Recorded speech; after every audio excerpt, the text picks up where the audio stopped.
Mantan Menteri Kelautan dan Perikanan Susi Pujiastuti ultimatum Presiden Prabowo Subianto agar segera evaluasi industri kayu. Pernyataan ini disampaikan Susi Pujiastuti setelah 3 provinsi di Sumatera diterjang banjir bandang dan longsor yang menewaskan ratusan orang. Diketahui sejak 22 hingga 25 November 2025, 3 provinsi Sumatera yakni Aceh, Sumatera Barat, dan Sumatera Utara dilanda banjir bandang dan longsor. Total korban tewas pun tak main-main yakni mencapai 442 orang, sementara 402 lainnya dinyatakan masih hilang. Korban terbanyak di Sumatera Utara yakni 217 orang tewas dan Sumatera Barat 129 orang tewas berdasarkan data sementara Senin, 1 Desember 2025. Jumlah korban tewas pun kemungkinan akan terus bertambah seiring evakuasi masih dilakukan pihak Basarnas. Susi Pujiastuti mengomentari sebuah video pengiriman kayu gelondongan yang berasal dari Sibolga dan Tapanuli, Tengah Sumatera Utara.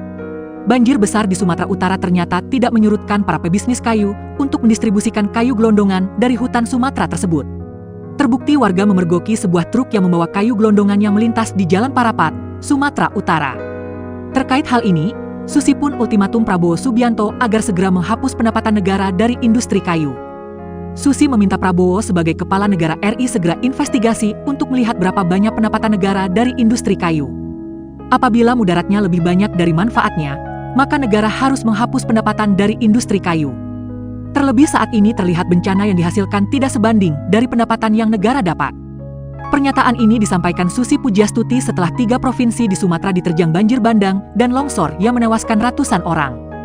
Diketahui sejak 22 hingga 25 November 2025, 3 provinsi Sumatera yakni Aceh, Sumatera Barat, dan Sumatera Utara dilanda banjir bandang dan longsor. Total korban tewas pun tak main-main yakni mencapai 442 orang, sementara 402 lainnya dinyatakan masih hilang.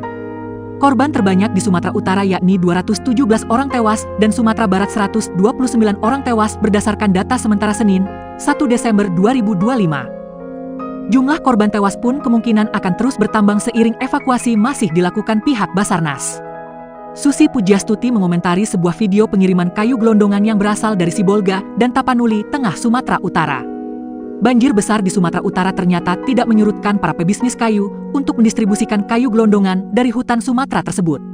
Terbukti warga memergoki sebuah truk yang membawa kayu gelondongan yang melintas di Jalan Parapat, Sumatera Utara.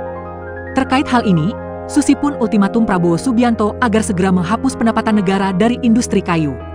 Susi meminta Prabowo sebagai kepala negara RI segera investigasi untuk melihat berapa banyak pendapatan negara dari industri kayu.